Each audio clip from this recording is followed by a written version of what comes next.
Okay, આપણે તો આગળના ટોપિક પર ચર્ચા કરીએ. એની પહેલાં આપણે અત્યાર સુધી જે મુદ્દાઓ વાત કરી ગયા છે એ થોડીક વિગત સમજી લે. આજે મેં તમને અભ્યાસક્રમ બી એમાં શેર કર્યો છે. આ પેપરમાં આપણે ખાસ શું ભણવાના છીએ, જોયો છે બધા અભ્યાસક્રમ? નજર નાખી છે આમાં? કેટલા લોકોએ જોયો છે? એક બે, બાકીના કંઈ જોયું નથી. ગ્રુપમાં એવી જ વિગત ખાસ નાખીએ છીએ કે જે તમારા કામની છે, બરાબર? એટલે એને આપણે એવું હોય તો ગ્રુપને પિન કરી શકાય, જેથી કરીને આપણને સીધું મળી જાય ને સીધું આપણે એનું જોઈ શકીએ. તો એટલા માટે જરૂરી છે કે આ વિષયની અંદર આપણે શું શું શીખવાના છીએ એ આપણા ધ્યાન પર આવે, બરાબર?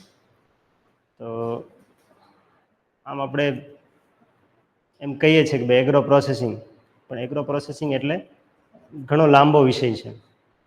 એગ્રો પ્રોસેસિંગ એક પેપરમાં કે એક સેમેસ્ટરમાં સમજી શકાય એવો વિષય નથી, અને પ્રેક્ટિકલી કરવા જઈએ તો ઘણો સમય લાગે.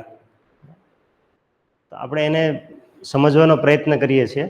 એગ્રો પ્રોસેસિંગ શું છે, એગ્રો પ્રોસેસિંગના આગળ કેવા સ્કોપ છે, એમાં કયા કઈ પદ્ધતિથી આપણે પ્રોસેસિંગ કરી શકીએ. આપણે અંતે એક ધ્યેય સાથે આ કોર્સમાં જોડાયા છે, બરાબર? એ પણ આપણે ધ્યાનમાં રાખવું પડશે કે ભાઈ આપણે ડિપ્લોમા કરવું છે તો ડિપ્લોમા શું કામ કરવું છે? દરેકનું પાછળ કંઈક ને કંઈક રીઝન હશે, એટલે જ આપણે આ કોર્સમાં છીએ, બરાબર? તો એ કોર્સને આપણે જે મનમાં નક્કી કરીને આવ્યા છીએ, એક વર્ષનું હું એગ્રો પ્રોસેસિંગ ડિપ્લોમા કોર્સ કરી અને પછી મારે શું કરવું છે એનું પણ તમારા મનમાં અત્યારથી કંઈક થિંકિંગ ચાલતું હોય છે, અને ચાલવું જ જોઈએ, બરાબર? માત્ર થિંકિંગ ચાલે એના કરતાં બી કંઈક પ્લાનિંગ બી ચાલવું જોઈએ, બરાબર? કે આ કોર્સ એગ્રો પ્રોસેસિંગનો કોર્સ ડિપ્લોમા કર્યા પછી હું શું કરવા માગું છું, બરાબર? અને જો માત્ર સર્ટિફિકેટ માટે આપણે કરીએ છીએ તો એનો કોઈ અર્થ રહેશે નહીં, કેમકે સર્ટિફિકેટ તો બધે જ મળે છે ને બધે જ, અને સર્ટિફિકેટની કોઈ વેલ્યુ નથી, એટલે તો આપણે આ કોર્સ કરીએ છીએ, બરાબર ને? તો એ રીતે પણ આપણે વિચારવું પડશે. મેં તમને અગાઉ ક્લાસમાં બી કીધું હતું કે આપણે આ વિષય સાથે જોડાયા છીએ, આપણે હાફ ટાઈમ અહીંયા છીએ, હાફ ટાઈમ ઘરે છીએ. ઓનલાઈનવાળા મિત્રો બી હાફ ટાઈમ જોડાય છે, બાકીનું જે કંઈ રેગ્યુલર વર્ક છે એ કરે છે. તો એની સાથે સાથે આ કોર્સને પણ થોડું તમારે વધારે એક્સપોઝર કરવું પડશે આ કોર્સ માટે, બરાબર? એ બી થોડો સમય આપણે એના માટે પણ આપીએ તો વધારે આપણે સારી રીતે સમજી શકશું. માત્ર ક્લાસ અટેન્ડ કરવાથી કે ક્લાસરૂમમાં હાજર રહેવાથી નહીં થઈ જાય, બરાબર? એની સામે તમારે પણ કંઈક જાતે પણ કરવું પડશે કે આપણે શું કરવા માગીએ છીએ. હા, એમાં તમને કંઈક વિચારશો, કંઈક પ્લાન કરશો તો પ્રશ્નો થશે ને, એ પ્રશ્નો થશે તો તમને સમાધાન મળશે, બરાબર? એટલે એ રીતે પણ થોડું આપણે વિચારવું, બરાબર? તો આપણે અત્યાર સુધીમાં આ વિષયના પહેલામાં ખાસ કરીને આ વિષયમાં આપણે એક તો એગ્રો પ્રોસેસિંગ શું છે, એગ્રો પ્રોસેસિંગની કેટલા સ્ટેપમાં પ્રોસેસિંગ થાય છે, બરાબર? એની પહેલાં આપણે ખેતીની થોડી વાતો પણ સમજ્યા. ખેતીનું જે પ્રાઇમરી વિજ્ઞાન છે એની ચર્ચાઓ આપણે થોડા ક્લાસમાં કરી, બરાબર ને? જે આપણા ધ્યાનમાં હતું જ નહીં ઘણા બધા મિત્રોના ધ્યાનમાં કે ભાઈ 17 પ્રકારના પોષક તત્વોની જરૂરિયાત છે, બરાબર? અને એની પાછળનું ચોક્કસ વિજ્ઞાન છે, ઋતુઓ પ્રમાણેના પાકોની વાવેતરની કરવાની વાત છે. ઘણા બધા એના પાછળ આપણે 3-4 ક્લાસ આપ્યા અને સમજ્યા કે શું કામ ખેતીના અત્યારના પ્રશ્નો છે એની ચર્ચા પણ આપણે બહુ સારી રીતે કરી કે ભાઈ અત્યારે ખેતી આગળ નથી જતી અથવા તો લોકો ખેતી છોડે છે, એની પાછળના કારણો કયા, તો એ કારણોની પણ આપણે ચર્ચા કરી. તો આપણને વાત સામે આવી કે ભાઈ એની પાછળનું આટલા કારણો છે જેના લીધે અત્યારે ખેતી છે એક પહેલામાં છે કે ભાઈ હવે ખેતી નથી કરવી, લોકો નથી અપનાવતા. એની પાછળના કારણો આપણે તપાસ્યા તો આપણને ખબર પડી કે હકીકતમાં ક્યાંક ને ક્યાંક આપણે જે ભૂલો કરી છે, ખેડૂતોએ જે ભૂલો કરી છે એના કારણે ખેતી છે એ નફાકારક નથી. હકીકતમાં એ જો કારણોને સોલ્વ કરી શકીએ એમ છીએ તો ખેતી છે નફાકારક છે. એના કેટલાક આપણે આંકડાઓ પણ જોયા, બરાબર. અને તમે સમજ્યા પણ ખરા કે આપણે ખેતીને જો પ્લાનિંગ સાથે કરવામાં આવે, આયોજનપૂર્વક કરવામાં આવે, એનું આપણી પાસે ચોક્કસ સરવૈયું હોય તો છે એની અંદરથી નફો કમાઈ શકાય એમ છે, બરાબર ને? ઓકે, તો પ્રોસેસિંગની અંદર 4-5 વસ્તુ મેન છે કે એક તો તમે બેઝિક પ્રોસેસિંગ કરો, એની વસ્તુ પણ આપણે સમજ્યા હતા કે ભાઈ પ્રોસેસિંગ એટલે કોઈ પણ જે કાચો માલ છે એમાંથી નવી પ્રોડક્ટ ડેવલપ બનાવી વપરાશ માટે અથવા તો વેચવા માટે, એને પ્રોસેસિંગ કહેવાય. એની જે પ્રક્રિયા છે એ પ્રક્રિયા એટલે પ્રોસેસિંગ. આપણે અહીંયા લઈએ છીએ માત્ર એગ્રો પ્રોસેસિંગ, બરાબર. એગ્રો પ્રોસેસિંગ અને ફૂડ પ્રોસેસિંગ આ બંનેની વચ્ચે પણ થોડો ડિફરન્ટ છે, બરાબર. એગ્રો પ્રોસેસિંગ એટલે આપણી જે કાચી ખેત પેદાશો છે એ ખેત પેદાશોમાંથી પ્રોસેસિંગ કરીને આપણે સેલ કરવી, વપરાશમાં ઉપયોગ કરવી વગેરે. તો 3-4 સ્ટેપ જે મહત્વના છે એમાં પહેલી વસ્તુ છે કે આપણે જે કાચો માલ છે એને માત્ર આપણે સોર્ટિંગ કરીએ, ગ્રેડિંગ કરીએ, ક્લિનિંગ કરીએ. આમાંથી બધું સાથે પણ કરી શકાય, આમાંથી કોઈ એક પણ કરી શકાય, તો પણ એના મૂલ્યમાં શું થાય છે? વૃદ્ધિ થાય છે. એટલે મૂલ્ય વૃદ્ધિ, બરાબર. Value addition. એના ઉદાહરણ પણ આપણે સમજ્યા હતા કે ઘઉં છે, તમે 100 મણ ઘઉં એકસાથે વેચો અને એને બદલે તમે એને ગ્રેડિંગ કરીને એમાંથી જે નબળા દાણા છે, કલરમાં હલકા દાણા છે, વજનમાં હલકા છે, અડધા તૂટી ગયેલા દાણા છે, એને તમે 100 કિલોમાંથી 5 કિલો કાઢી નાખો તો જે બાકીના 95 કિલો છે એના સારા ભાવ મળે છે. આપણે કર્યું શું એમાં? ગ્રેડિંગ કર્યું ને, અથવા તો સોર્ટિંગ કર્યું, તો મૂલ્યમાં વધારો થયો. તો આ એક મૂલ્યવર્ધન થયું. એટલે જરૂરી નથી કે આપણે બધી જ વસ્તુનું બધી જ રીતે પ્રોસેસિંગ કરીએ. હા, તમે એમાં લેટેસ્ટ સ્ટેપ સુધી જઈ શકો, એકદમ હાઈ સ્ટેપ સુધી જઈ શકો, તમે જો કરી શકો તો. આપણે તો ત્યાં સુધી સમજવાના છીએ, પણ આ પગથિયાઓ પણ તમે શરૂઆતમાં કરી શકો કે તમે કોઈ પ્રોડક્ટ ડેવલપ નથી કરવાની, પણ આ બી એક પ્રોસેસિંગનો જ ભાગ છે. એના પછી વસ્તુ આવે કે પેકેજિંગ કરવું, બરાબર. કાંઈ પ્રોસેસ નથી કરવી. ઘઉં છે, ઘઉંના તમે કિલોના, 2 કિલોના, 25 કિલોના, 20 કિલોના બેગ કરીને પેક કરીને વેચો છો. મૂલ્ય વધશે કે નહીં વધે? વધશે. આપણે બીજું કાંઈ નથી કર્યું એમાં. આ પણ એક પ્રોસેસિંગનો ભાગ છે, બરાબર. હવે ત્રીજું સ્ટેપ જે છે એમાં આપણે એની પ્રોસેસ કરીએ છીએ કે જેમાંથી એક અલગ પ્રોડક્ટ બનાવીએ છીએ. ઘઉંમાંથી નવી પ્રોડક્ટ ડેવલપ થાય છે. કાચો માલ તો ઘઉં જ છે, પણ આ બધાની વચ્ચે જે માર્જિન છે એમાં ફરક હશે. તમે જે પેકેજિંગ કરીને વેચ્યું તેમાં બહુ ડિફરન્ટ નહીં હોય કાચા માલમાં અને પેકેજિંગમાં, બરાબર. તમે સોર્ટિંગ કરીને વેચ્યું છે એમાં કાચા માલમાં બહુ ફરક નહીં હોય. મેઇન ફરક ક્યાં પડે છે? જ્યારે નવી પ્રોડક્ટ ડેવલપ થાય છે ને એ પ્રોડક્ટ તરીકે વેચાય છે ત્યારે મેઇન ફરક પડે છે ને. જેમ કે મગફળી છે, મગફળીને સિંગ તેલ બને છે ત્યારે ઘણો વધારે ફરક પડે છે. ઘઉંમાંથી બિસ્કિટ બને છે ત્યારે ઘણો ફરક પડે છે. બટેટામાંથી વેફર્સ બનીને નવી પ્રોડક્ટ તરીકે વેચાય છે ત્યારે ઘણો ફરક પડે છે. આ માર્જિન વધારે છે. તો આપણે આ બધા સ્ટેપ શીખી શકીએ. એના સિવાય એક છે સ્ટોરેજ. આ 4-5 સ્ટેપ છે, એમાં તમે કંઈ ન કરો, માત્ર તમારી પ્રોડક્ટ છે એને સ્ટોર કરી રાખો, બરાબર, અને પછી વેચો, તો એ બી એક મૂલ્ય વૃદ્ધિ થઈ, બરાબર. તો શું થયું? પહેલું સોર્ટિંગ, ગ્રેડિંગ કે ક્લિનિંગ, આ ત્રણેય સાથે આપણે લઈ શકીએ, બરાબર. બીજું પેકેજિંગ થયું, એના પછી સ્ટોરેજ થયું, અને છેલ્લે પ્રોસેસિંગ થયું કે તમે નવી પ્રક્રિયા કરીને એક નવી પ્રોડક્ટ તરીકે એને વેચો છો, બરાબર. પછી કઈ પ્રકારનો તમારી પાસે કાચો માલ છે એના આધારે એમાં પ્રોસેસિંગ થશે, બરાબર. આપણા સિલેબસમાં આપણે કેટલાક સ્પેસિફિક પાકો અને કેટલીક પ્રોસેસિંગની પ્રોડક્ટ લીધી છે. જેટલી પ્રોસેસ પ્રેક્ટિકલી આપણે એને કરીશું. પછી એ કેટેગરીના બધા જ પાકો છે. જેમ કે ગ્રેડિંગ છે, તો ગ્રેડિંગ છે એ બધા ધાન્ય પાકો, કઠોળ પાકો, બધામાં એક જ સરખી પ્રોસેસ હોય. શોર્ટિંગ છે તો શોર્ટિંગની પ્રોસેસ બી એક જ સરખી હોય. તો એ આપણે ધ્યાન પર આવી ગયું કે ભાઈ શોર્ટિંગ એટલે આ, ગ્રેડિંગ એટલે આ. આપણે પ્રેક્ટિકલી બી કરશું એને, બરાબર. તો પછી કોઈ પણ પાકનું ગ્રેડિંગ કરવાનું છે, શોર્ટિંગ કરવાનું છે તો તમે કરી શકો, બરાબર. પછી વેફર્સ બનાવવાની છે તો કોઈ નવી પ્રોડક્ટ ડેવલપ કરવાની છે તો એની રેસીપી શું છે, પ્રોસેસ શું છે, પદ્ધતિ શું છે, એ આપણે સમજી લઈએ તો પછી આપણે એમાં આગળ કામ કરી શકીએ, બરાબર. તો અત્યાર સુધી આપણે આવી કંઈક ચર્ચા આની અંદર કરી છે. આમાં કોઈને કંઈ ઉમેરવું છે, પૂછવું છે તો કહી શકો. તમારા મનમાં શું ચાલે છે એ કયો ખાસ તો.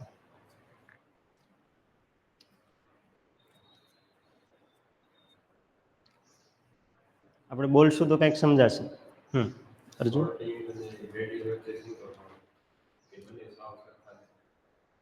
હા, શોર્ટિંગ અને ગ્રેડિંગ છે એ તફાવત છે એમાં.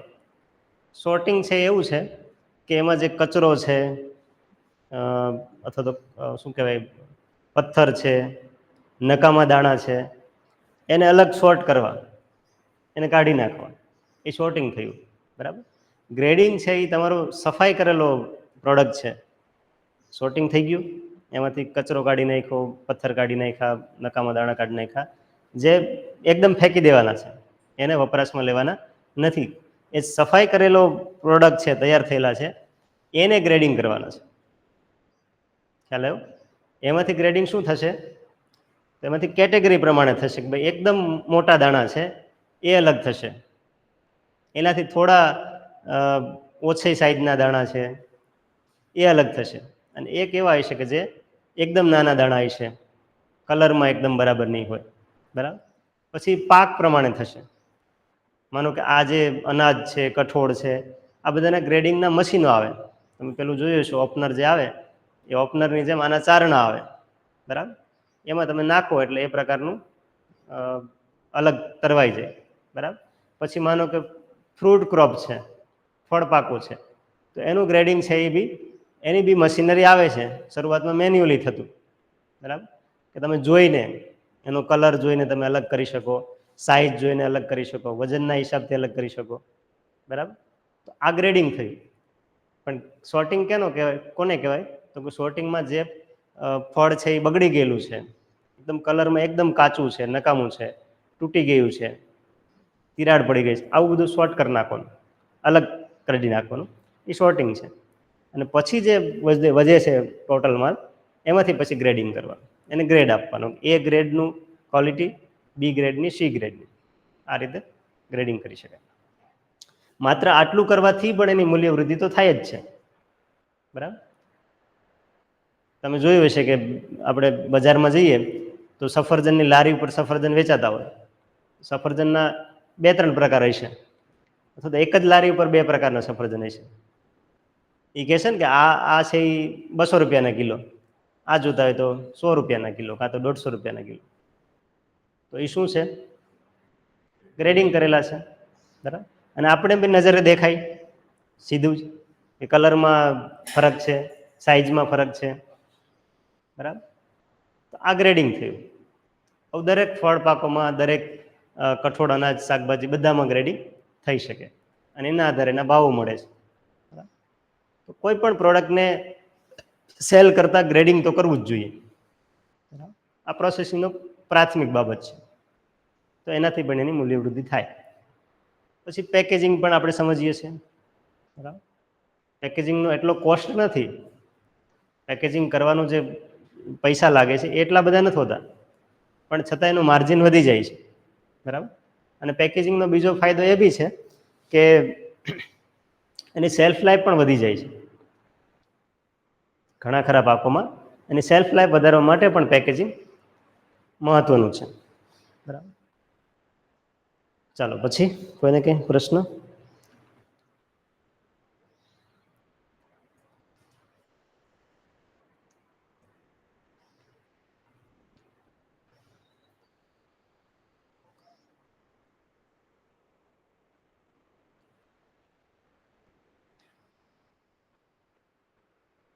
શું લાગે છે તમારા મનમાં?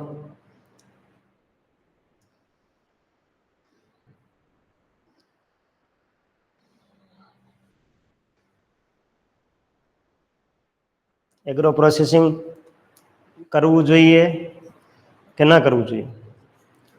કરવું જોઈએ તો કરી શકાય એવું છે?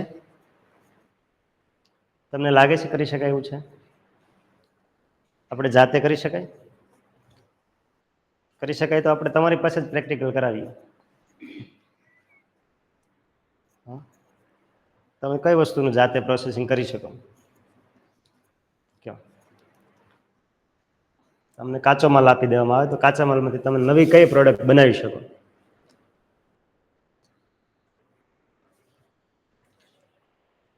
બોલો. એક બે ત્રણ કઈ પણ. હે મગફળીમાંથી ચીકી બનાવી શકાય જાતે? બનાવી છે ક્યારે? બનાવી છે. બીજા કોઈ? ટમેટામાંથી કેચઅપ બનાવી શકાય જાતે? ઓકે. હે બટેટામાંથી વેફર બનાવી શકાય. Jelly શેમાંથી jelly? બટેટામાંથી હા, વેફર બનાવી કોઈ શકાય. પણ ફ્રૂટની અલગ અલગ ફ્રૂટની જેલી બનાવી શકાય. એની હે બટેટામાંથી વેફર્સ બનાવી શકાય. યસ. ઓકે. પછી અથાણું બનાવી શકાય.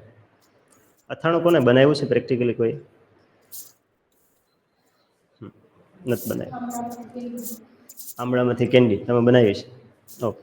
પછી તમે લોકોએ ખ્યાલ કેરીમાંથી છે અથાણું આમળાની બને. કેન્ડી? નથી ખબર. ભાઈઓમાં નથી ખબર. બને છે એ ખબર છે પણ આપણે પ્રેક્ટિકલ પ્રોસેસ નથી ખબર. ઓકે. બનાવ્યું છે પછી મેં.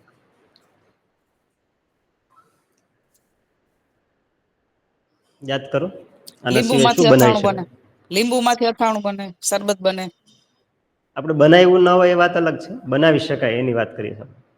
કે ઇઝીલી આપણે કરી શકીએ. હે પાપડ કરી શકાય. યસ. પછી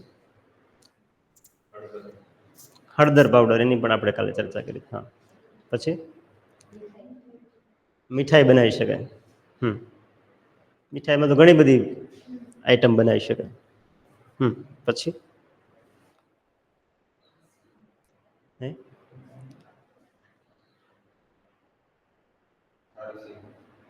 ખારી સિંગ. તો હવે એ યાદ કરો કે બાકી શું રહેશે હવે? એગ્રો પ્રોસેસિંગમાં શું બાકી રહેશે? જેની પ્રોસેસ ખબર નથી આપણને એવી કઈ પ્રોડક્ટ છે? આમાંની બી કેટલીક તો પ્રોસેસ નથી ખબર આપણે, ઠીક છે, પણ તો શું ઘટે છે શું?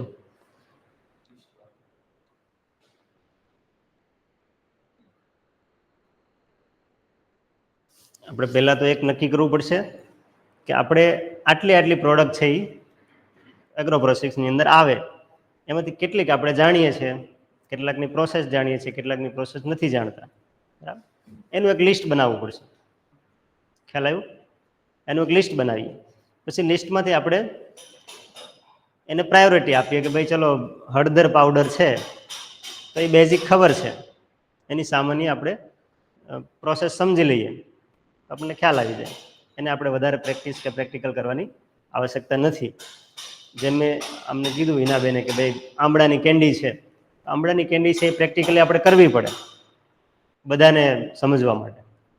એની પ્રોસેસ તો તમને થિયરિકલ તો મળી જશે, ભાઈ આટલા આંબળા લેવાના, બાફવાના વગેરે વગેરે, બરાબર, પણ એની એકચ્યુઅલમાં પ્રોસેસ શું છે પ્રેક્ટિકલી બધા જ લોકો કરી શકે અને એને લાંબા સમય સુધી રાખી શકાય, બગડે નહીં અને સ્વાદિષ્ટ બને. બરાબર, એને પ્રેક્ટિકલ કરવું પડે. તો આ એક વસ્તુ થઈ આવી, આપણી પાસે લિસ્ટ કરવું પડશે આપણે. ખ્યાલ આવ્યો? અને એના આધારે આપણે જેમ જેમ બે દિવસના આપણે વર્કશોપ કરીશું એમાં આપણે આ પ્રેક્ટિકલી કરીશું. ખ્યાલ આવ્યો? હવે પછીના આપણા જે આગળના યુનિટ છે 3 અને 4, એટલે જ મેં તમને શરૂઆતમાં પૂછ્યું કે તમે અભ્યાસક્રમ જોયો છે? બરાબર, આ 2 યુનિટ જે હતા એ તમને માનસિક રીતે, થિયરિકલ રીતે બૌદ્ધિક રીતે આપણે સમજવાના હતા. એગ્રો પ્રોસેસિંગ શું છે, એનો ઇતિહાસ શું છે, એગ્રો પ્રોસેસિંગની વ્યાખ્યા શું છે, એના સિદ્ધાંતો શું છે, પ્રોસેસિંગ એટલે શું, પ્રોસેસિંગ એના સ્ટેપ શું છે, બરાબર, એનું ભવિષ્ય કેવું છે, એનું ટર્નઓવર કેટલું છે, એની પણ આપણે કેટલીક કંપનીઓ સાથેને આ બધું કર્યું, બરાબર. એટલે આ બધી જે ચર્ચાઓ થઈ છે તમે ધ્યાનમાં રાખજો, નોટ કરજો. પછી અત્યારે હું બધું વારંવાર રિપીટ કરીને બધું કદાચ ન કહી શકાય, ખ્યાલ આવ્યો? પણ આપણે આ બધી જ ચર્ચા કરી ગયા છે કે એગ્રો પ્રોસેસિંગનો ટર્નઓવર કેટલું છે, એ કંપની કેટલું કમાય છે, એની વચ્ચે માર્જિન કેટલું છે, બરાબર. આપણે કેટલા બધા ઉદાહરણ આપ્યા હતા કે રેંટિયો તુવેર દાળ આવે છે બજારમાં, એનો શું ભાવ છે, ને આપણા ઘરેથી તુવેર દાળ એક ખેડૂત તરીકે વેચીએ છીએ તો શું ભાવ આવે છે, આપણે સમજ્યા હતા ને. હવે તો કેટલા બધા આપણે ઉદાહરણ આપ્યા હતા. તો આ બધું અત્યાર સુધી આપણે જે ચર્ચા કરી છે એ ચર્ચા આપણે એક સ્થિતિ પર પહોંચી શકીએ આપણે કે આપણે એગ્રો પ્રોસેસિંગ છે એ જરૂરી છે, એમાં પ્રોફિટ બી છે, એમાં લોકોનું સેહતનું પણ ધ્યાન રાખી શકીએ એમ છીએ, એક સારા ઉદ્યોગ તરીકે, એક વ્યવસાય તરીકે આપણે એમાં આગળ વધી શકીએ એમ છે. એટલું આપણા મનમાં ક્લિયર થાય એના માટેની ચર્ચા હતી. અને એની સાથે સાથે આપણે જાતે ખેતી કરવાના છીએ તો એમાં નેચરલ ફાર્મિંગને શું કામ પ્રાધાન્ય આપવું જોઈએ, નેચરલ ફાર્મિંગ કેવી રીતે કરવું જોઈએ, અને અત્યારની જે ખેતી થાય છે ખેતીમાં શું પ્રશ્નો છે, અને એ પ્રશ્નો કયા કારણે છે, એની કારણોનું સમાધાન પ્રાકૃતિક ખેતીમાં કેવી રીતે છે, આની ચર્ચા બી આપણે બહુ સરસ રીતે કરી ગયા છે, બરાબર છે. આ બધું તમારે યાદ રાખવું પડશે પાછું, અને એ પ્રમાણે ચાલવું પડશે. ખ્યાલ આવ્યો? આપણે શરૂઆતમાં પહેલા બીજા સેશનમાં આપણે ચર્ચા કરી હતી કે પ્રાકૃતિક ખેતી શા માટે, કેટલાક પ્રશ્નો આપણે નોટ કર્યા હતા કે ભાઈ ખેડૂતો શું કામ ખેતી છોડે છે, તો એના સમાધાનમાં પ્રાકૃતિક ખેતી હતી. એ બધાને આપણે સામે ચેક કર્યા હતા. આવું થઈ જાય તો આ પ્રશ્ન સોલ્વ થઈ જાય, બરાબર.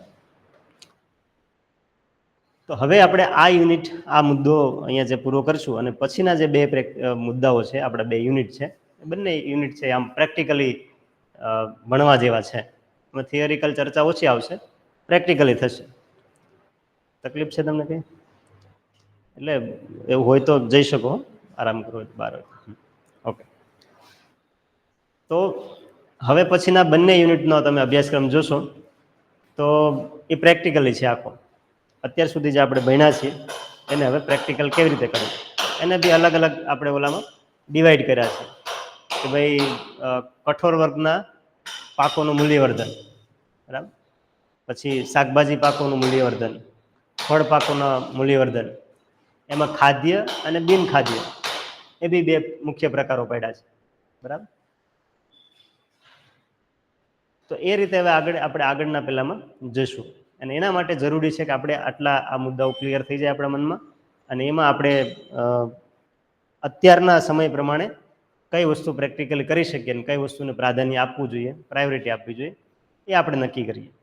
એના આધારે આપણે આગળનું જે 2 દિવસનું આપણે વર્કશોપ ગોઠવવાનું પ્લાન કરીએ છીએ એ થઈ શકે, કે જેમાં આપણે આમાંના જ કેટલાક પ્રેક્ટિકલ છે એ કરી શકીએ, અને પછી એ આપણે ગમે ત્યારે એ વસ્તુ આપણે બનાવવાની થાય તો આપણે બનાવી પણ શકીએ અને બનાવડાવી પણ શકીએ. આ બહુ જરૂરી છે. તમે જ્યારે જાતે બનાવી શકશો તો જ બીજાને ગાઈડ કરી શકશો, બરાબર. ઘણી વખત શું થાય, કોઈક જ્યારે નવી શરૂઆત કરે, માનો કે તમે ચા બનાવવાની લારી કરી, કેટલી પર ચા બનાવો છો, તો શરૂઆતમાં તમે ચા બનાવતા શીખ્યા તો જ ચા શરૂ કરી શકો. પછી શું થાય, પછી માણસો રાખે, થોડું ચાલી જાય પછી શું કરે, માણસો રાખે ને, તો એ માણસોને રાખશે પણ એને ગાઈડ તો એ જ કરશે.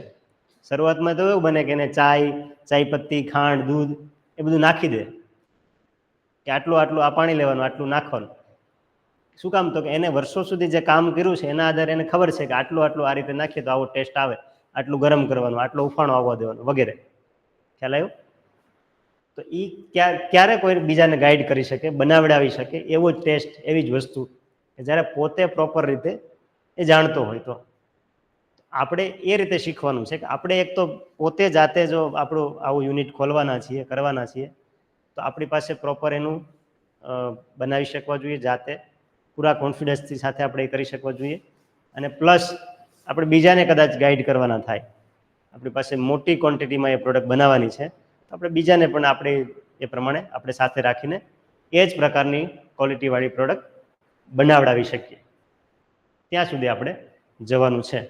આટલું જો આપણે કરી શકીએ તો મને લાગે છે કે આપણું આ જે કંઈ કોર્સ જે કંઈ આપણે હેતુ સાથે જોડાયા છે એ સાર્થક થઈ જાય. બરાબર. તો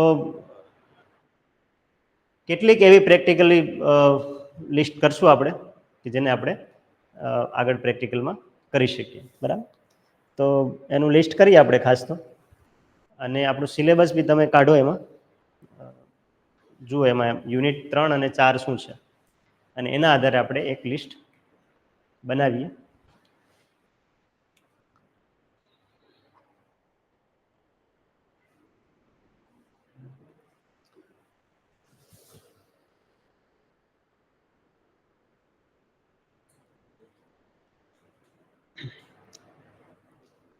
શું છે પહેલો મુદ્દો? હા, યુનિટ 3 નો પહેલો મુદ્દો.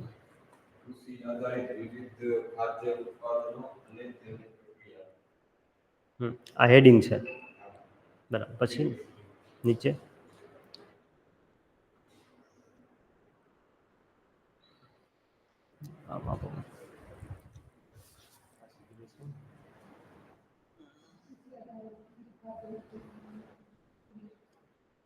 આ ત્રીજું યુનિટ છે, કૃષિ અને વન આધારિત ખાદ્ય ઉત્પાદનો. બરાબર. એમની પ્રક્રિયા. ઓકે, આપણે આને કૃષિ આધારિત અને પશુપાલન આધારિત. ઓકે, આપણે એને આમ વ્યાપક રીતે વર્ગીકરણ કરી દીધું છે. કૃષિ આધારિત, કૃષિ આધારિત એટલે બધું જ આવી જાય એની અંદર. ખ્યાલ આવ્યો? એને આપણે મેન બે ભાગમાં વહેંચ્યું છે, કૃષિ આધારિત અને પશુપાલન આધારિત. અને પછી એને બે કેટેગરી કરી નાખી છે, ખાદ્ય અને બિન ખાદ્ય. ચોથું યુનિટ બિન ખાદ્ય છે ને? બરાબર ને? તો મેન મુદ્દો શું છે? આપણે શરૂઆતમાં એવું કર્યું હતું કે ફળ પાકોનું પ્રોસેસિંગ, શાકભાજી પાકોનું, અનાજ પાકોનું, કઠોળ વર્ગ પાકોનું, તેલીબિયા પાકોનું પ્રોસેસિંગ. પણ પછી એવું થતું હતું કે એમાં કયું પ્રોસેસિંગ લેવું, કયું ન લેવું. એટલે આપણે મેન હેડિંગ છે એ કૃષિ પાકો અને પશુપાલન આધારિત. તો એ પ્રકારનું પ્રોસેસિંગનું આપણે એમાં લઈ શકીએ. અને મેં કીધું એમ કે એમાં તો જેટલું લઈએ એટલું ઓછું છે. એમાંનું આપણે જે રિક્વાયરમેન્ટ છે એ રિક્વાયરમેન્ટ પ્રમાણેની પ્રોડક્ટ બનાવતા આપણે શીખી જઈએ, એનું પ્રેક્ટિકલ આપણે કરીએ, એ જરૂરી છે. તો કૃષિ આધારિતમાં આપણે જે કેટેગરી પાકોની પાડી છે, આપણે શરૂઆતમાં એ પણ જોઈ ગયા ને, પાકોનું વર્ગીકરણ.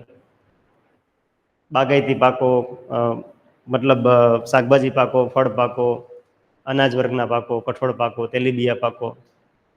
બરાબર ને? આવા બધા પાકોનું વર્ગીકરણ પણ આપણે આગળ સમજ્યા. બરાબર. તો એમાંથી આપણે એ જે પાકો છે એને ધ્યાનમાં રાખીને કયા પાકમાંથી કયું પ્રોસેસિંગ કરવું જોઈએ, એટલે જ મેં તમને અસાઇનમેન્ટ જે આપ્યું છે એ પણ એ જ પાકોને ધ્યાનમાં રાખીને આપ્યું છે. બરાબર. કે કંઈક થોડુંક આપણે થિયરિકલ સમજીએ, થોડું પ્રેક્ટિકલ કરીએ. બરાબર.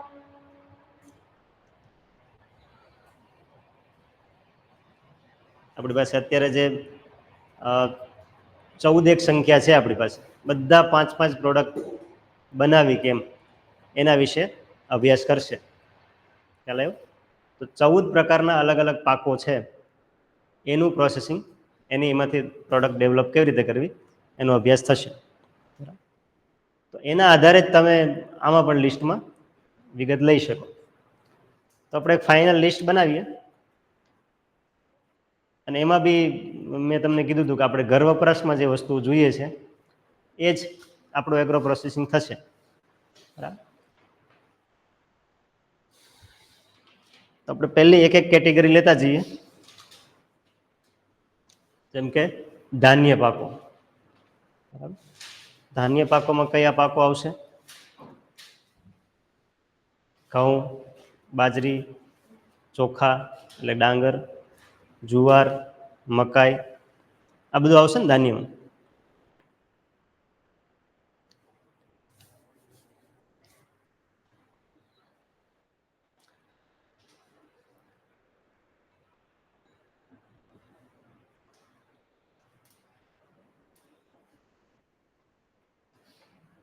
પછી મિલેટ્સને બી ધાન્ય જ કહેવાય, જેને હલકા ધાન્ય તરીકે આપણે ઓળખીએ છીએ.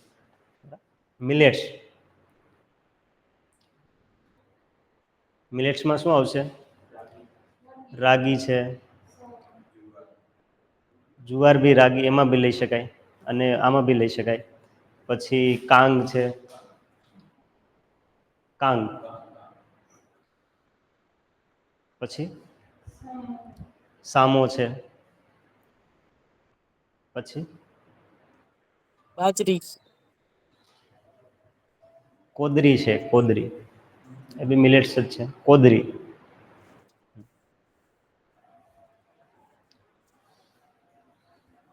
હજી બી થોડા મિલેટ્સ છે પણ એ એટલા યુઝ નથી થતા, એટલે એટલા પરિચિત નથી આપણે એનાથી. તો આજે સૌથી વધારે વપરાય છે એની વાત છે. તો આમાંથી પ્રોસેસિંગ કરવાનું છે આપણે. તો આપણી જાણમાં શું પ્રોસેસિંગ છે? અત્યારે શું ચાલે છે બજારમાં? આ જે ધાન્ય પાકો છે એમાં એની પ્રોડક્ટ મળતી હોય, રેડીમેડ પ્રોડક્ટ મળતી હોય, એવી કઈ ચીજ વસ્તુઓ છે? બિસ્કિટ, યસ, મારું બિસ્કિટ મળે. મમરા મમરા મળે, હા હા, ટાઇલ્સ પોપકોર્ન, એટલે એ કોટા કે ટાઇલ્સ હવે એ પૂછવું પડશે. હા તો 240 ફૂટે માપ તો લઈ આવ્યો. માપ લીધું. શું કામ કરો મને ખબર ને, કેતન ભાઈ ફોન આવ્યો.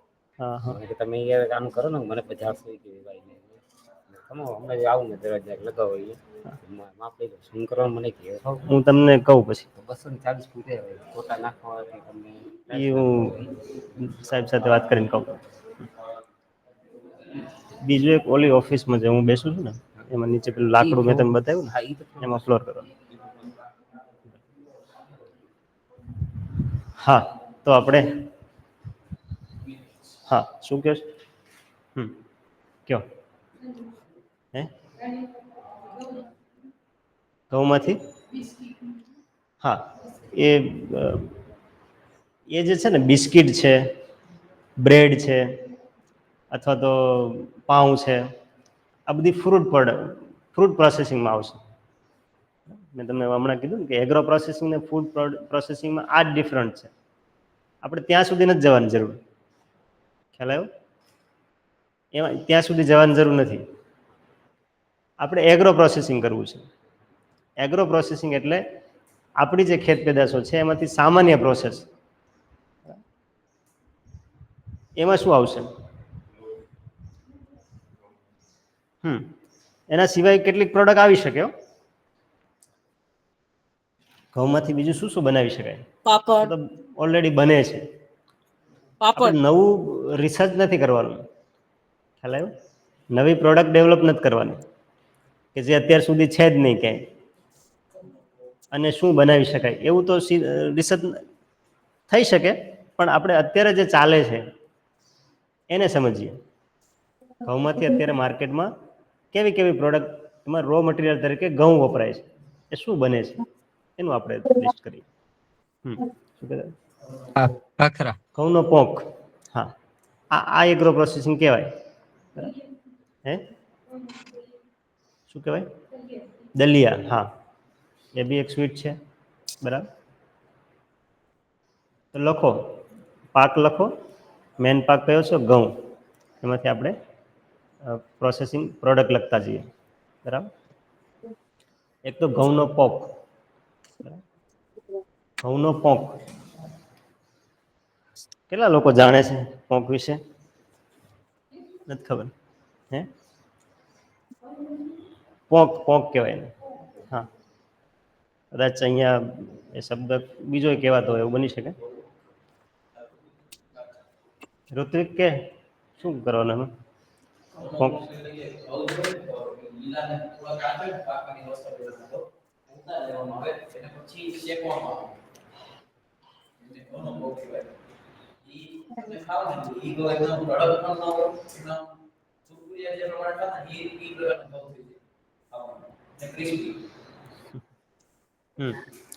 તો એનું બી બહુ માર્કેટ છે. બરાબર. અને ઘણા ખેડૂતો પ્રાકૃતિક કરે છે અને સારામાં સારો પોંક વેચે છે. તો એના ભાવો બી સારા આવે છે અને ડિમાન્ડ બી સારી છે. એક બાઈએ એવા તો ઘણા બધા ખેડૂતો છે, પણ એક તો મારા ધ્યાનમાં છે, પરિચયમાં છે. એમને 4-5 વીઘાના ઘઉં હતા, એમાંથી 1 વીઘાના ઘઉં છે એ પોંક માટે વહેલા કાઢી લીધા. જેમને કીધું એમ પ્રમાણે કે દાણા એકદમ મેચ્યોર ન થાય, કઠણ ન થાય એ પેલા ને લઈ લેવાના, ડુંડી સાથે શેકવાના હોય. તો એ છે એ લગભગ 1 વીઘાના ઘઉંમાંથી 3.5 થી 4 લાખ રૂપિયાનો પોંક વેચ્યો એમને, કિલોના પેકિંગ કરીને. બરાબર. તો આ વેલ્યુ એડિશન છે, આ પ્રોસેસિંગ છે. ખ્યાલ આવ્યો? આવું બી કરી શકાય. તો બાકીના એમને જે 4 વીઘાના ઘઉં હતા, એ 4 વીઘામાંથી કુલ એટલા ઘઉં નથી થયા, જેને પૂરા પકવીને વેચ્યા છે.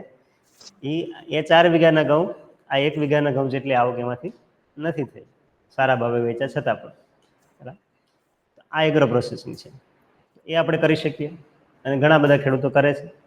એની સામાન્ય પ્રોસેસ છે, એ આપણે સમજી શકીએ. ઓકે, ચલો પછી નેક્સ્ટ ઘઉંમાંથી. હા, દલિયાની વાત કરી જીનાબેને. ઘઉંના લાડુ બી જવારા કરી શકાય ઘઉંના. જવારા બરાબર. હે હા, લોટ કરીને પેકિંગ કરીને વેચી શકાય. એક વચ્ચે મને પોતાને બી પ્રશ્ન છે, તમને બી હશે ખબર નહીં, કે બજારમાં જે ઘઉં મળે છે પેકિંગમાં, લોટ મળે છે, એની એક્સપાયરી ડેટ કંઈ હોય છે?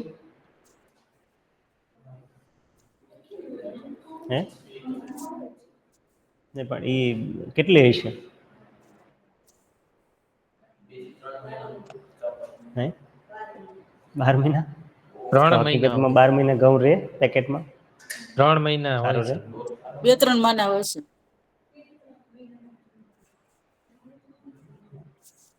આપણે થોડો અભ્યાસ કરશું એના વિશે બધા જ.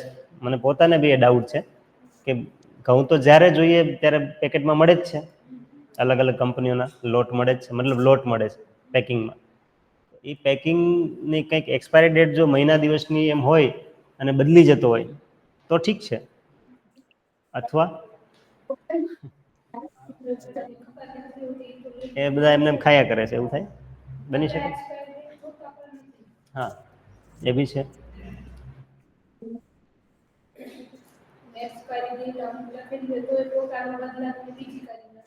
હા, એવું બી થઈ શકે. બરાબર. આ બી એક વિચારવા જેવો મુદ્દો છે. થોડો અભ્યાસ કરશું આપણે એટલે ધ્યાનમાં આવશે. હોય છે એવી ડેટ નાખેલી હોય છે. હમ. ઓકે. હા, આવું આવું હોય ને પાછો એ બદલતો હોય તો બરાબર છે, પણ જો એ ચાલ્યા જ કરતો હોય તો ખોટી વસ્તુ છે. ઓકે, તો એ પણ આપણે કરી શકીએ. બરાબર. અને એને તો તમે લોકલી બી વેચી શકો. બરાબર. ઘણા ઘંટીવાળા બી કરતા હોય છે, લાઈવ દળીને લોટને આપતા હોય છે કિલો 2 કિલો પ્રમાણે, અને એ જ સાચું છે. ચાલો પછી બીજું ઘઉંમાંથી. મીઠાઈઓમાં ઘણી બધી મીઠાઈઓમાં ઘઉં વપરાય છે. પછી એને તમે મોડિફાઈ કરીને કેવી પ્રોડક્ટ બનાવી છે, અથવા તો ઘણી વખત મિક્સમાં બી વપરાતું હોય છે. બરાબર. એવું બી બને ને કે એકલા ઘઉં જ ન હોય, કોઈક મીઠાઈમાં ઘઉં સાથે બી એડ થતા હોય, એવી બી મીઠાઈઓ બનતી હોય. ઘઉંમાંથી જ બને છે. બરાબર.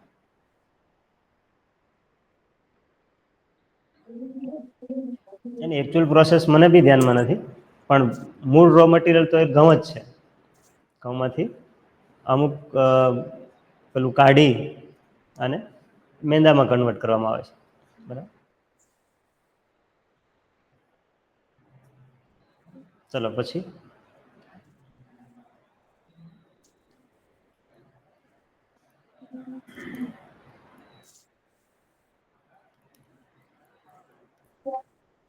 ઘઉંના આટલું જે જવારા છે ઘઉંમાંથી, એમાંથી આપણે કેટલું કરી શકીએ?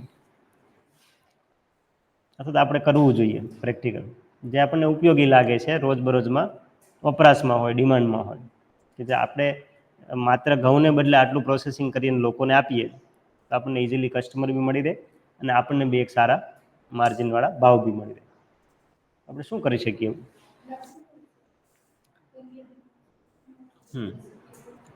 મતલબ એની સ્વીટ બનાવીને આપણે ઘઉંમાંથી કેટલીક સ્વીટ બનાવીને એને સેલ કરી શકીએ. લાડુ છે, દલિયા છે વગેરે. પછી ઘઉંના પાપડ બને છે. ઘઉંના જવારાનો પાવડર પણ અડદના બી બને છે, ચોખાના બી બને છે, તો બને જ છે. ઘઉંના બને? ઘઉંના હા, ખાખરા. પાપડ બને.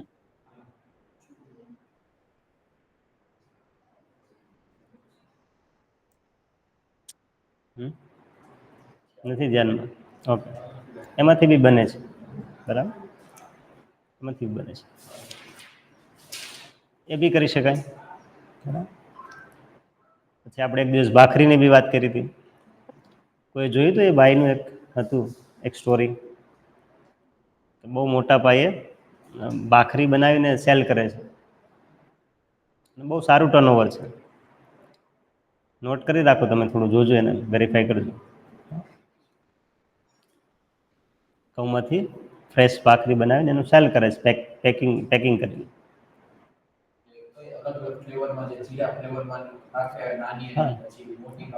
હા, એ તો પછી આપણે ઘણા બધા ફ્લેવર કરી શકીએ, પણ મૂળ ભાખરી છે. બરાબર. હા, ફ્લેવર તો પછી તમે એડ કરી શકો. એની પ્રોસેસ સેમ જ હોય. પછી એમાં તમે જે મટીરિયલ વાપરો છો એનાથી ફ્લેવર બની જાય છે. ખ્યાલ આવે? આ પેલા જેવું છે કે ગોબરની જે પ્રોડક્ટ બને છે એમાં રો મટીરિયલ છે એ ગોબર છે, અથવા તો બીજી 2-3 વસ્તુઓ છે. બરાબર. જેમ કે બાઇડિંગ માટે મેંદા લકડી વપરાય છે. તો પછી તો તમે એમાંથી એને ઘડિયાળનો આકાર આપો, કે પૂજા થાળીનો આકાર આપો, કે પછી કોળિયાનો આકાર આપો, કે પછી તમે એની ધૂપબત્તી બનાવો. એ તમે ઘણું બધું એમાં મોડિફિકેશન કરી શકો. પણ મૂળ રો મટીરિયલ શું છે? છાણ છે. એમાં આમની અંદર ઘઉં છે. તો આપણે ઘઉંમાંથી જે જે વસ્તુ બનાવી શકીએ એમ છીએ, અને એમાં કેવી રીતે બનાવવાનું છે એ આપણે શીખી શકીએ. તો ફ્લેવર અલગ વસ્તુ છે, એ તો પછી તમે એડ કરી શકો. જે તે ફ્લેવર, મૂળ પ્રોડક્ટ છે ભાખરી. બરાબર. ઘઉંમાંથી ભાખરી બી બનાવી શકીએ.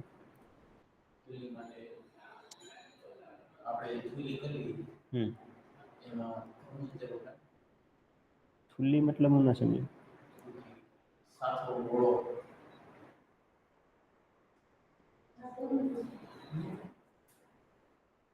એમાં ઘઉં વપરાય.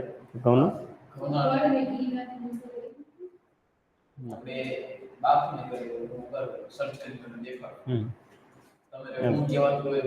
હા, એટલે આપણે એ પણ ધ્યાનમાં રાખવાનું છે કે એનું માર્કેટમાં શું ડિમાન્ડ છે. કેટલીક વસ્તુ આપણે આપણા પ્રોડક્ટ બને છે, જેમ કે રોટલી. બરાબર. ભલે.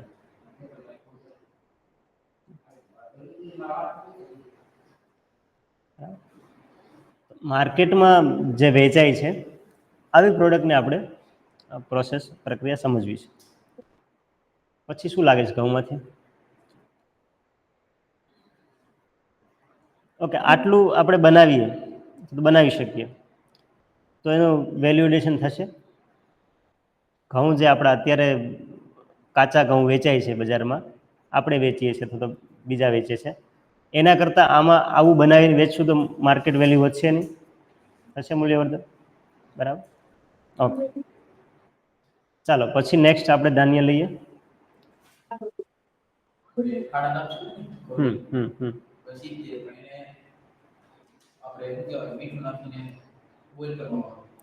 અચ્છા. ઓકે. હા, એટલે એ મેં કીધું ને કે એ તો પછી સ્વીટમાં તમે કેટલી બધી પ્રોડક્ટમાં બનાવી શકો, જઈ શકો. થોડું મોડિફિકેશન કરીને એ કેટલાક લોકો બનાવતા હોય છે. લાપસી બી એક એ જ છે ને. લાપસી શું છે? પ્રોડક્ટ જ છે. બરાબર. તમે કોમર્શિયલ કરો, લાપસી પ્રોડક્ટ જ છે. ચલો પછી નેક્સ્ટ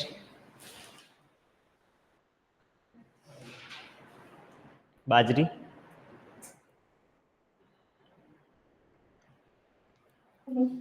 શું બને બાજરીમાંથી?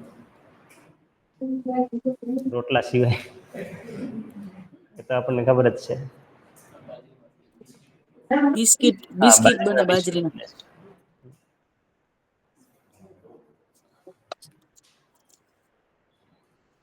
પછી શું? ખીચડી થાય.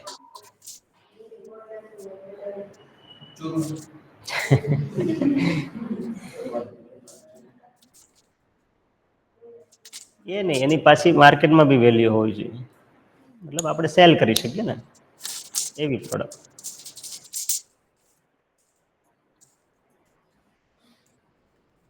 બાજરીના ખાખરા. હા, લોટ તો છે જ, પણ લોટમાં બી આજ રીતે થશે. એને તમે દળીને વેચી શકો અને પેકેજિંગમાં કરીને લાંબા સમય સ્ટોર નહીં કરી શકાય.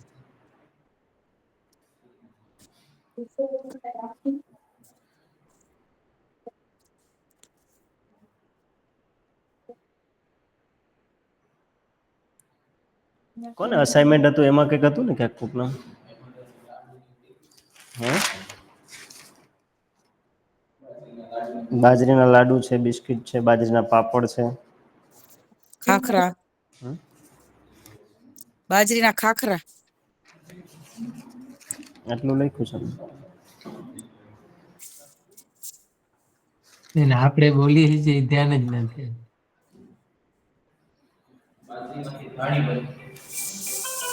અવાજ ધાણી અવાજ નથી આવતો આપણો. હા, એવું જ છે. હા, સ્પીકર લગભગ બંધ કરી રાખેલા. હા, એવું છે. સેમ પ્રોસેસ હોય ને, આપણે પણ એનું બોલીએ એમ. છીએ એમને હે? ખ્યાલ જ નથી આવતો. હા, સમરા એમ લગભગ અવાજ જ બંધ કરી રાખેલો એટલે એને પોતાને આજે જ તમે કીધું કરતા ધાણી હવે એ મળે ત્યાં છે જે બજારમાં, બેઠા છે ને ઓફલાઈન એ લોકોને બાજરીના દાણા સાથે સમરા બી મળે છે. તો આપણે તમે કાલે સાંભળો. આપણે પ્રોસેસ જાણશું એની. ધાણી બરાબર, પછી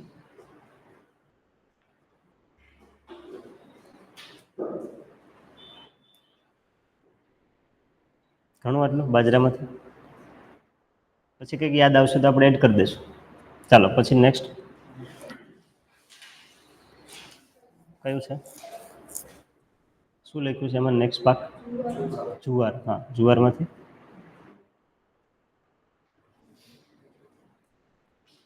જુવારમાંથી બી દાણી બનાવી શકાય, તો બધામાંથી બનાવી શકાય. બિસ્કિટ બિસ્કિટ બને.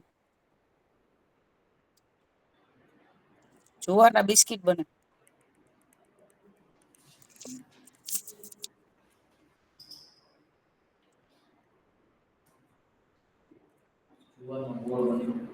શું બને? ગોળ. જુવાર અને મકાઈ બેયમાં જે આપણે એટલે એના દાણામાં છે ને એનો જે ઓલું હોય ને થળિયું, એનો રસ કાઢીને બનાવે. અચ્છા, પણ એ રેર કેસમાં કે પછી આમ ચાલે છે કમર્શિયલ? અને કોમર્શિયલ રીતે લોકો બહુ રેર કેસમાં લોકો બહુ ઓછા બનાવે. હમ.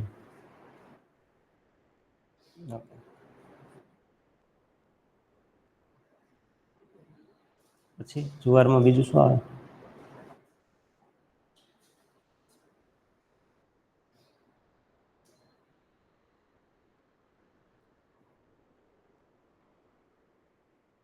આ બધા પાકોને એક તો એક સીડ તરીકે બી વેલ્યુએડિશન કરી શકાય, બિયારણ તરીકે. બરાબર, દરેક પાકોમાં જે છે ધાન્ય છે એનું એક એક વેલ્યુએડિશન પેલું તો સીડ થાય, સીડમાંથી વેલ્યુશન, અને તમે સીડ તરીકે ઉપયોગ કરો તો એના ભાવો છે એ વધી જ જાય છે. એમાં બી શું કરવું પડે? આ જે સોર્ટિંગ ગ્રેડિંગ છે એ કરવું પડે માત્ર, અને પછી એને સ્ટોરેજ કરવા પડે.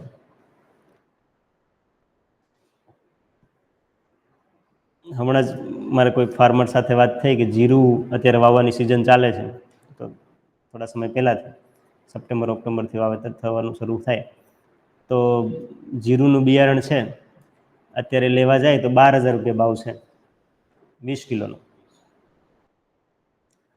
ખેડૂત વેચે ત્યારે જીરાનો ભાવ શું હોય? 300-400.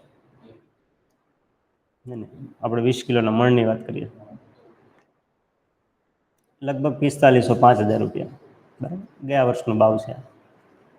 પેલો ડબલ કરતાં પણ વધારે થયો. ફરક શું છે? માત્ર ગ્રેડિંગ અને સ્ટોરેજ, બરાબર. એમાંથી જે એકદમ હલકા દાણા છે, વજનમાં સાઇઝમાં નાના દાણા છે, એ અલગ કાઢી નાખ્યા અને એને સાચવી રાખ્યું છે. અત્યારે સિઝન પછી, અત્યારે જ્યારે વાવેતરનો સમય છે, ત્યારે સીડ તરીકે આપે છે. અલગ અલગ કંપનીઓ એને પેકેજિંગમાં પણ લઈ જાય છે, 2-2 કિલોના પેકેજિંગ કરીને વેચે છે. લૂઝમાં બી મળે, તો બી ડબલ ભાવ થઈ ગયા. એમ દરેક પાકમાં, ઘઉંમાં બી એવું થાય છે. ઘઉં તમે જ્યારે પકવીને વેચો છો અને સીડ માટે તમે ઘઉં લાવો છો, ફરક પડે છે. આ જ વેલ્યુએશન જ છે. ચલો પછી બાજરી, જુવારમાં બીજું કંઈ થાય છે, યાદ આવે છે?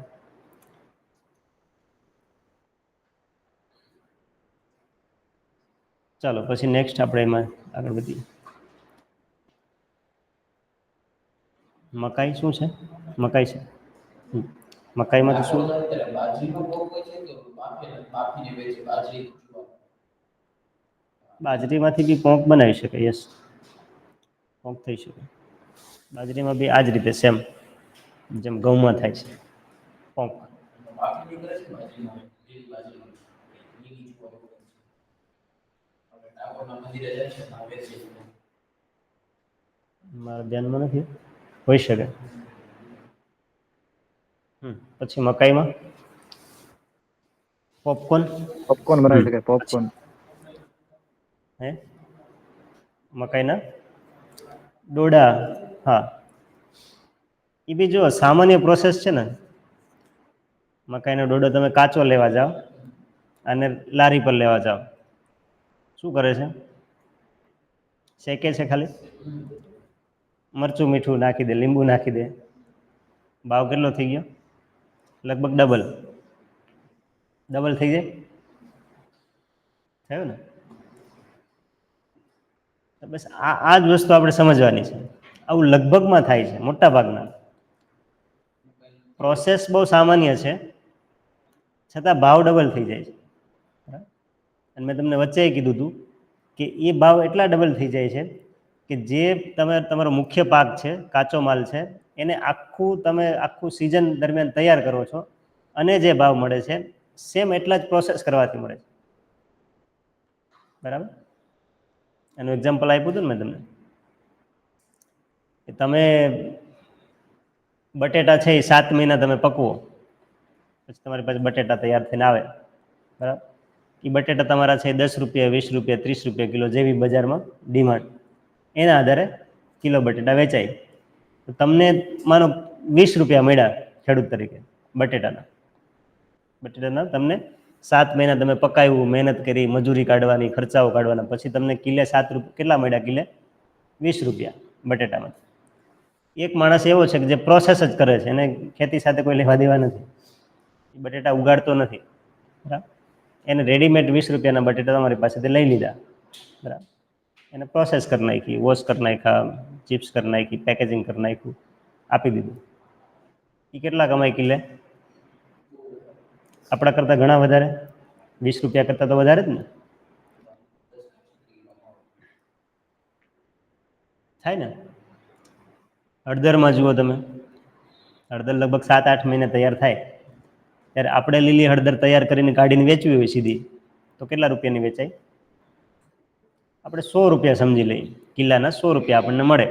7 મહિના આપણે એને તૈયાર કરી ત્યારે આપણને કિલ્લે 100 રૂપિયા મળ્યા. બીજો સેકન્ડ પાર્ટી શું કરે છે? એ 100 રૂપિયાની હળદર તમારી પાસેથી લઈ લીધી, એની પ્રોસેસ કરી નાખી અને પેકેજિંગ કરીને વેચી દીધી. એને કેટલા રૂપિયા મળે? એને કિલે 300 રૂપિયા, બરાબર. તો આ ધંધો કરાય? આવું તો કેટલું બધું છે ને, આપણી નજર સામે છે. આપણે વાત ડોડાની કરતા હતા, મકાઈના, બરાબર. તો એ બી એક વેલ્યુએશન જ છે. પણ પાછું મેં તમને વચ્ચે બી કીધું હતું, અત્યારે બી આપણે ધ્યાનમાં રાખવાનું છે કે એની માર્કેટ વેલ્યુ શું છે, કેટલો સમય ચાલે છે, કેટલાક ધંધાઓ કેટલીક વસ્તુ છે એ સિઝનેબલ છે, બરાબર. તમે મકાઈનો ડોડાનો વ્યવસાય કરો કે એને વેચવા જાઓ, વેલ્યુડેશન કરવા જાઓ તો એ કેટલો સમય ચાલે, એની સિઝન હોય ત્યારે, બરાબર. જેમ ફટાકડાની દુકાન કરી હોય, ફટાકડાનો સ્ટોલ કર્યો હોય તો એ 12 મહિના ન ચાલે, બરાબર. એવું થાય ને. હવે ઉત્તરાયણ આવશે તો હમણાં પતંગના સ્ટોલ લાગશે, અને કેટલા સમય, હા ત્યાં સુધી. એમ આમાં બી કેટલાક એવા છે વેલ્યુડેશન વ્યવસાયો કે જે સિઝનેબલ છે, એ સમય તમે કરી શકો, બરાબર. જેમ કે શેરડીમાંથી ગોળ બનાવવું, રસ કાઢીને વેચવો, આ બી વેલ્યુડેશન જ છે. અને આપણે તે મોટાભાગના ખેડૂતો એવા છે કે જે શેરડી ઉગાડે છે, શેરડી પણ બહુ લાંબા ગાળાનો પાક છે, એને બી ઉગાડે છે, તૈયાર કરે છે, મહેનત કરે છે, અને પછી પાછી શેરડી બજારમાં દઈ દે છે રેડી કરીને. બીજા લોકો છે એમાંથી પ્રોસેસ કરે છે. જે ખેડૂત આખી સિઝન કે આખું વર્ષ પાક ઉગાડીને મહેનત કરીને શેરડી પકવે છે ને એમાંથી જે નફો કમાય છે એટલો નફો પ્રોસેસિંગવાળા કરી લે છે. થાય છે ને. હવે તમને જેટલા પાકો યાદ આવે એ પાકોમાંથી બીજી પ્રોડક્ટ બને છે, એ પ્રોડક્ટનું તમે કેલ્ક્યુલેશન કરો, તમને ખ્યાલ આવશે. ખેડૂત જેટલા કમાય છે એના કરતાં તો ઓલમોસ્ટ વધારે છે કમાય છે. બસ આ વસ્તુ આપણા ધ્યાનમાં રહે, અને સાથે સાથે ક્વોલિટી પણ આપણા ધ્યાનમાં રહે, બરાબર. અત્યારે બજારમાં જે પ્રોસેસિંગ આઇટમો મળે છે, રેડીમેડ પ્રોડક્ટ મળે છે, એની ગુણવત્તા શું છે, બરાબર. તો અત્યારે લગભગ કોઈ વિશ્વાસ નથી કરતા, અને હવે ચાલે છે પણ એમાં શંકા તો છે જ આપણે બધાને કે ભાઈ સારી ક્વોલિટીની નહીં હોય, બરાબર. તમને કાલે મધનું બી ઉદાહરણ આપ્યું હતું. ઘણી બધી સારી સારી કંપનીઓ છે એ મધ બનાવે છે, અત્યારે માર્કેટમાં ખૂબ ચાલે બી છે, છતાં બી એના જો પેરામીટર તમે ચેક કરવા જાઓ, સ્ટાન્ડર્ડ ચેક કરવા જાઓ, તમે ક્યાંક તો ક્વોલિટીમાં કોમ્પ્રોમાઇઝ હશે, જેને આપણે સુધારી શકીએ, બરાબર. અને એક આપણી બ્રાન્ડ, આપણી સારી ઇમેજ ઊભી કરી શકીએ. તો મકાઈમાંથી બીજું શું લાગે છે પછી? હે એટલે મકાઈને છે ને એને પેલા પાણીમાં પલાળીને એને દળી નાખે, પછી એને જે લિક્વિડ નીકળ્યું હોય એને ગાળીને એને અલગ કરી નાખે, એને ભેળવી નાખે, પછી પાણી થોડું કાઢી લે, નીચે જે વધે ને સ્પોન્જ સ્ટાર્ચ. એટલે શું એને સીધું વેચવાનું? પછી એને વેચવાનું શું કરવાનું? એને વેચાય. લિક્વિડ છે, લિક્વિડ છે નહીં, કાચી મૂકે હોય ને ઉકાળેલી એને પાણીમાં રાખવાની અને એને પીસી નાખવાની. પછી જે લિક્વિડ નીકળે છે ને પાણી વાળું, એ લિક્વિડને પેલા ચાળી લેવાનું. એ ચાળેલું જે લિક્વિડ હોય ને એને આપણે પેલું પાણી જે અલગ થઈ જાય, નીચે વ્હાઈટ કલરનું જે પાવડર વધે ને પાણી અલગ કાઢી લેવાનું. એ કોન્સ્ટન્ટ. એનો ઉપયોગ શેમાં થાય? એનો ઉપયોગ આપણે જેમ કે જેલી બનાવીએ છીએ, ફ્રૂટ જ્યુસમાં જે પાવડર નખાય કોન્સ્ટન્ટ એ મકાઈ. ઓકે, મતલબ ગયડું હોય, સ્વીટ હોય, ગયડું હોય, કોર્નફ્લોર. હા, એ તો વાપરે છે ઘણા બધા. એ મકાઈમાંથી બને છે. હા, એ મને બી આજે ખબર પડી. Custard powder.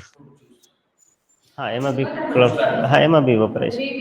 Yes yes yes. મકાઈમાંથી તેલ બી નીકળે છે, ખબર છે? હા, એ કેવી રીતે નીકળે છે એ ચિંતાનો વિષય છે થોડો, છે ને. એની મતલબ એનું પ્રમાણ છે એ બહુ ઓછું હોય છે, બરાબર. પણ બજારમાં તો મળે છે મકાઈ તેલ. મકાઈનો રોટલો બી બહુ સારો બને છે. કમર્શિયલ નથી પણ લોકો વાપરે છે, ઘરમાં વપરાશ માટે કરે છે, સરસ રોટલો બને છે મકાઈનો. મકાઈ પશુઓને ખાંડદાન બનાવવામાં પણ ઉપયોગમાં આવે. પછી મકાઈમાં શું લાગે છે બીજું? પશુઓ માટે ખાંડ બને.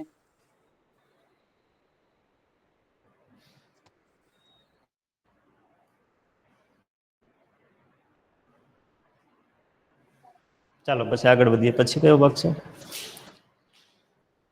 નેક્સ્ટ? મિલેટ્સ છે બધા, બરાબર. તો મિલેટ્સમાં બધામાં કોમન આપણે લઈ લઈએ. મિલેટ્સમાંથી બી ઘણી બધી વાનગીઓ બને છે, બરાબર. જેમ કે મિલેટ્સમાંથી રાગીના બિસ્કિટ બને છે, પાપડ બને છે.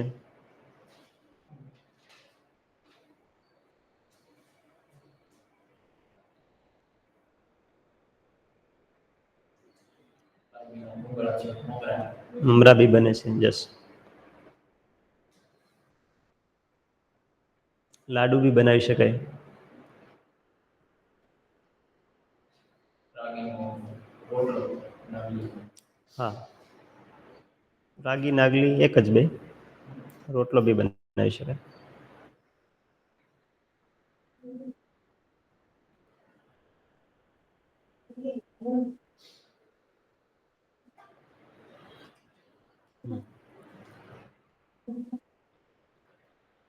તો આપણે ધાન્ય પાકોની વાત કરી.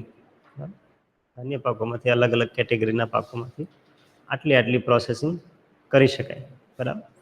હવે ધાન્ય પાકોની જે પ્રોસેસ પ્રક્રિયા છે બધામાં કોમન જ રહેશે. પહેલું શું આવશે? ક્લિનિંગ આવે. પછી શું આવે? સોર્ટિંગ આવે. પછી શું આવે? ગ્રેડિંગ આવે. બરાબર. આ ત્રણ વસ્તુ તો બધામાં કોમન રહેશે. બરાબર. અને બીજા પાકો છે જેમ કે ફ્રૂટ્સ ક્રોપ છે, શાકભાજી છે, તેમાં વોશિંગ બી આવે. બરાબર.